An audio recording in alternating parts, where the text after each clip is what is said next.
Implementasi pembelajaran bahasa multimodal di sekolah dasar.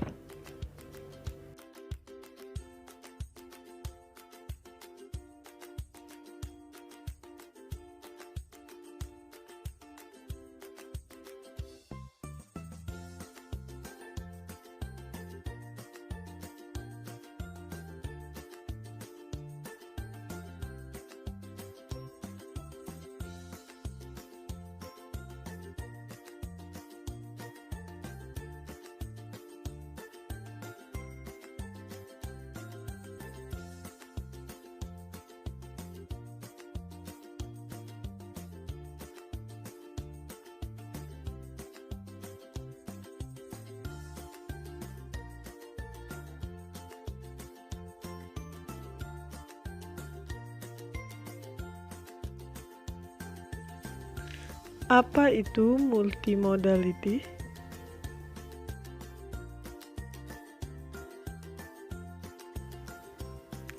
Multimodality menurut peneliti dapat dipahami sebagai sebuah prosedur analisis yang menggabungkan alat dan langkah analisis linguistik seperti misalnya Systemic Functional Linguistic atau disingkat dengan CFL atau tata bahasa fungsional dengan alat analisis untuk memahami gambar bila teks yang dianalisis menggunakan dua mode verbal dan gambar.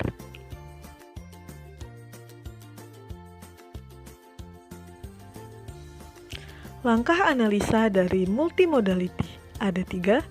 Yang pertama, menggunakan langkah analisis ini kita harus memperlakukan IMEJ seperti bahasa. Yang kedua, direalisasikan oleh IMEJ adalah interpersonal. Yang ketiga, metafungsi yang direalisasikan IMEJ adalah tekstual. Kumpulan komposisi IMEJ. Yang pertama, given new. Yang kedua, ideal real. Yang ketiga, center margin. Yang keempat, terpolarisasi.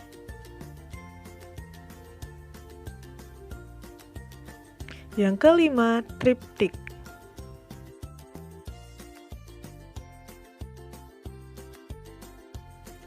Multimodal merupakan cara orang berkomunikasi menggunakan mode yang berbeda pada saat bersamaan. Yang termasuk ke dalam multimodal selain teks adalah tuturan kata-kata, gambar, gerak, grafis, dan lainnya. Di era teknologi, multimodal sangat penting. Multimodal menjadikan siswa memiliki pemahaman yang utuh dan komprehensif. Pentingnya penggunaan pendekatan multimodal dalam pembelajaran, di mana yang pertama keaktifan dan motivasi siswa, yang kedua pembelajaran yang teratur, yang ketiga gaya mengajar.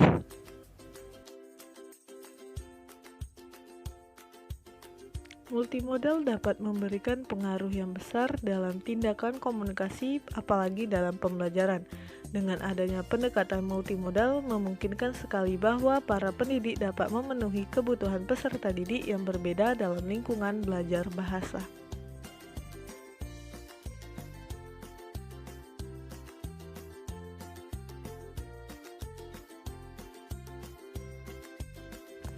Multimodal dan multiliterasi.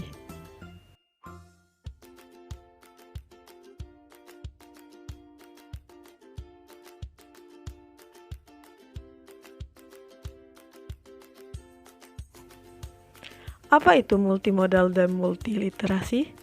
Multimodal adalah pembelajaran yang tidak dibatasi dengan teks saja, melainkan terwujud dengan kata-kata, gambar, visual, performa, musikal, atau teks berbasis tik.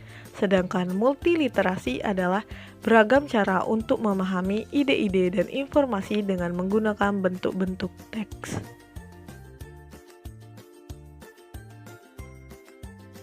Multiliterasi digunakan dalam kurikulum 2013 yang dapat menghubungkan 4 kemampuan literasi, yaitu membaca, menulis, berbahasa lisan, dan ber-IT. Multiliterasi dirancang khusus untuk keterampilan abad 21.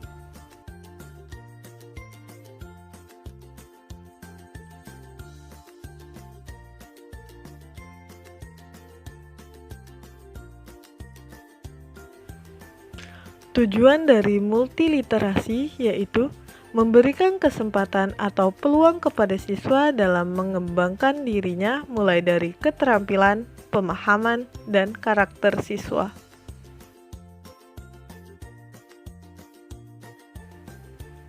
Karakteristik multiliterasi, model pembelajaran yang menghubungkan materi pembelajaran dengan kehidupan siswa untuk mencari dan menemukan sendiri inti dari pembelajaran tersebut.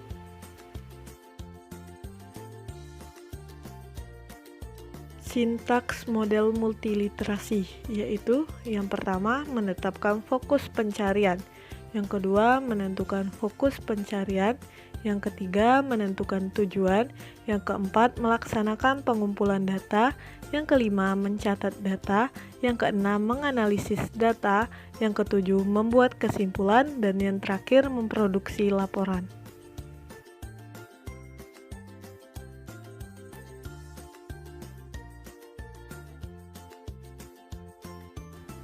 Ciri dari konsep pembelajaran multiliterasi yakni pemanfaatan teks yang bersifat multimodal.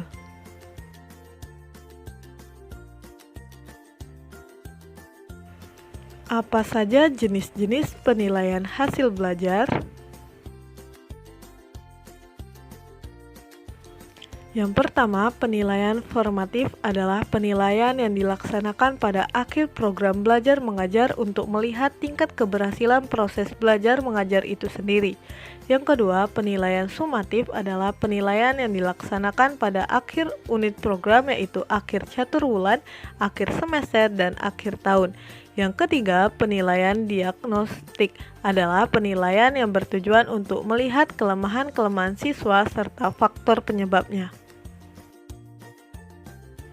Yang keempat, penilaian selektif adalah penilaian yang bertujuan untuk keperluan seleksi, misalnya ujian saringan masuk ke lembaga pendidikan tertentu.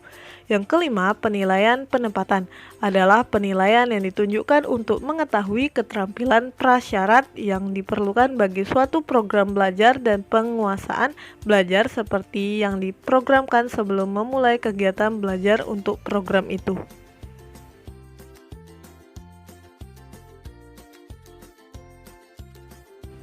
Penilaian hasil belajar di sekolah dasar.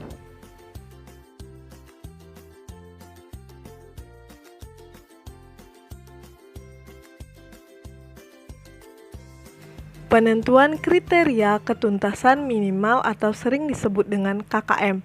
KKM menurut BIMTEK Departemen Pendidikan Nasional tahun 2009 ditetapkan oleh sekolah pada awal tahun pelajaran dengan memperhatikan yang pertama intek yaitu kemampuan rata-rata peserta didik, yang kedua kompleksitas yaitu mengidentifikasi indikator sebagai penanda tercapainya kompetensi dasar, yang ketiga kemampuan daya dukung yaitu berorientasi pada sumber belajar.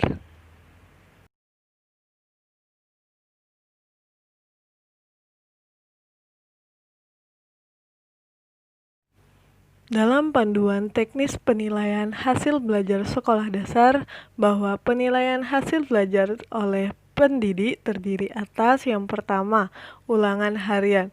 Ulangan harian merupakan kegiatan yang dilakukan oleh pendidik secara periodik untuk menilai atau mengukur pencapaian kompetensi setelah menyelesaikan satu atau lebih kompetensi dasar.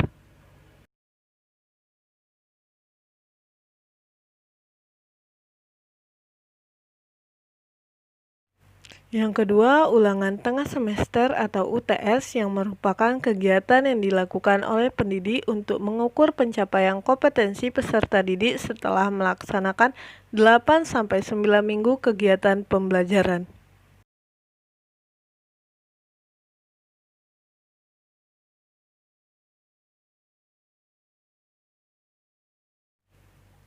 Faktor-faktor yang mempengaruhi hasil belajar.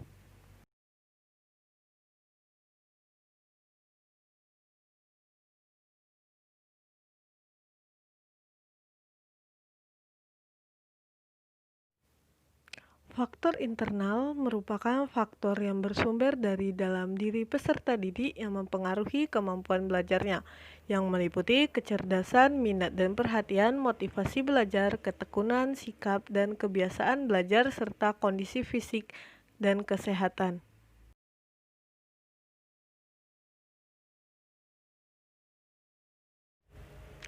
Faktor eksternal, faktor yang berasal dari luar diri peserta didik yang mempengaruhi hasil belajar, yaitu keluarga, sekolah, dan masyarakat. Keadaan keluarga sangat berpengaruh terhadap hasil belajar siswa.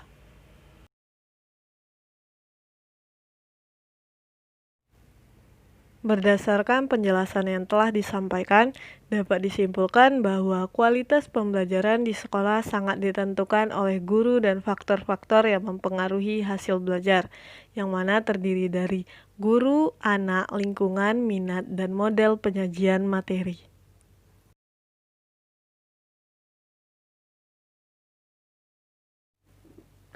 Terima kasih dan semoga bermanfaat.